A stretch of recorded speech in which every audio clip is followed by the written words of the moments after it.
The Lord is my shepherd, I shall not want. He maketh me to lie down in green pastures. He leadeth me beside still waters. He restoreth my soul. He leadeth me in the paths of righteousness for his name's sake. Yea, though I walk through the valley of the shadow of death, I fear no evil, for thou art with me. Thy rod and thy staff, they comfort me.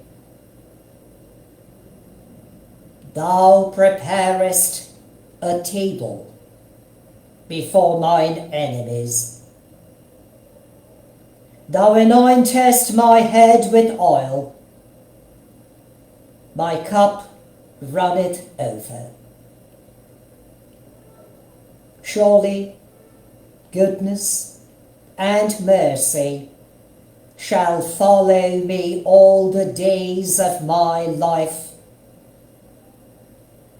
and I shall dwell in the house of the Lord forever. Amen.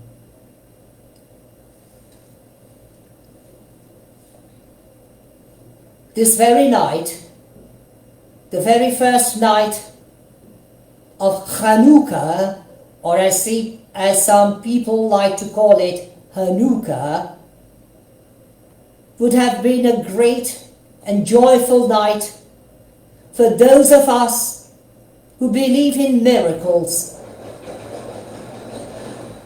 even as reflected by the history of the first chosen race of God the Almighty. I would have loved to begin this night with another biblical verse, a verse from the Torah. Perhaps the very first verse found in the very first chapter of the book of Genesis in the modern translation, which says, God said, "Let there be light," and there was light. During the days of Chanukah, we light lamps. Some people light candles, but I prefer to light oil lamps, because according to the doctrines found on Chanukah, on the historical account, there was a person, a certain lady, who had oil only for a single lamp for one single occasion. But like that biblical account found in the Torah, when Elisha said to a widow who was indebted and was unable to pay her debts, and the creditors came to take away her children, Elisha said, "Go and pour that particular little oil which you have in your house into another vessel, and go and borrow as many vessels as you can, and fill them with oil from that little vessel of oil." And it did not stop flowing until all the vessels were full, and that poor widow could pay her debt and ensure that her sons or her children would not be sold into slavery, into the custodianship of the creditors. A similar story is found in the so-called legend or even the historical account of Bishop Nicolaus, also known as Saint Nicolaus, or as he is often called in the anglicized form, Santa Claus, who, being aware of the fact that a poor father could not pay his debts, wanted to sell his 3 daughters into slavery, even into immoral slavery. Discovering this fact, Saint Nicholas goes and puts 3 guineas into the stockings of those girls, which later became a biblical tradition to give gifts in stockings or in socks on Christmas Eve, crossing into the Christmas day. This night would have been a night of joy, remembering that God the Almighty provides for us who believe in Him, as He provided the beast of sacrifice for Abraham, or Abraham in the anglicized form, on that mount. And it is said, God will provide on the mount. But 2 incidents taking place. One yesterday on Rhode Island of the United States of America, and followed by 2 days very gravely tragic incidents taking place in Sydney in Australia, has marred this joy for many, if not most of us, who wanted to rejoice this particular day and this particular night, and all throughout these 8 days. The blame may lie upon many, or perhaps upon some, who too rapidly, too readily, too unthoughtfully declared Palestina to be an independent state, at least de jure, if not de facto. But the blame also lies upon each and every one of us who fail to recognize the very need of our fellow global citizens,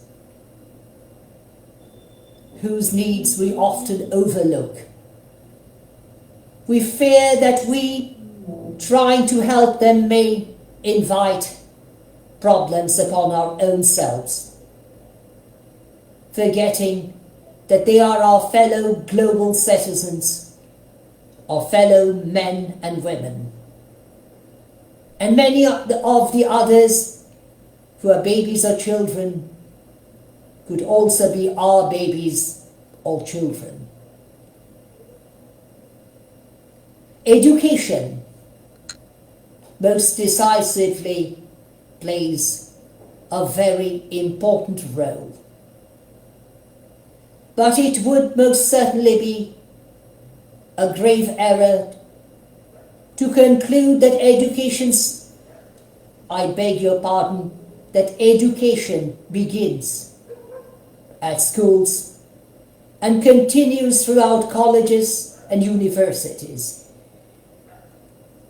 True education begins at home, whether this be a native home or a home for those who lost their parents and their loved ones, or even a hostel a place where students or young people or even the elderly stay, even at an old people's home. We have never a closing passage of learning. The passage of learning is open before us throughout our lives. And being an educationist, I cannot disregard the fact that we are answerable for each and every young people in bringing them up in a proper manner with all due affection, care, before we consider discipline. We need to look into the hearts of those young people who are often driven by violence, whether this be due to racism or due to any other factor which may drive them to commit such violence. We cannot and ought not blame a nation or a race or even a community. We need to consider every single incident in the very light of its fact, whether this be grim or even misleading. We are called upon to take care of and care for our fellow human race, including our fellow global citizens. At this very stage, I render and tender my sincere apologies for any disturbance coming from the background. My loving cats, who are like my own children, are kept out of this little tiny cell from which I am telecasting live at this very moment. And they become very impatient when they cannot see me, even for a brief moment, as if they were truly my children, a relationship so profound yet so serene yet so pure between a man and his pets. But if we can learn to love our pets, the animals whom we know personally, or even the animals in the wild world, why do we find it so difficult to love our fellow global citizens who need us more desperately than ever before?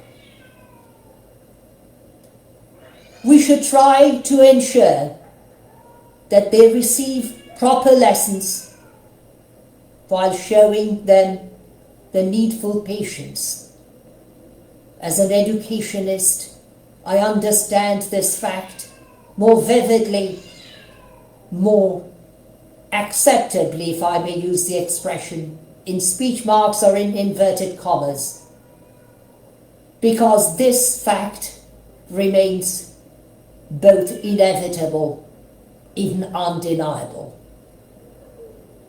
The tragedy caused yesterday at an educational institution on the Rhode Islands of the United States of America, and the tragedy called today, this evening, in Sydney in Australia, are but instances, even the very tragic ones. Each and every day, individuals are killed.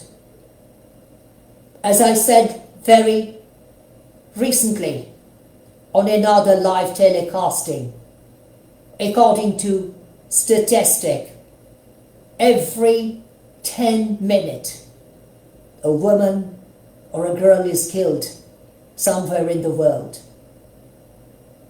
And we men have a duty to protect them, as also we are called upon to exercise our moral duties in protecting our fellow men and women, boys and girls, even babies, against violence. This very night, I would have wished everybody a very blissful night, even with the expression Chag, Chanukah, Sameach, a very happy feast of Hanukkah. Yet, I can only say Shalom Aleichem, peace be upon you, bidding you a very solemn night. I remain most mournfully, most sadly, most solemnly at your service.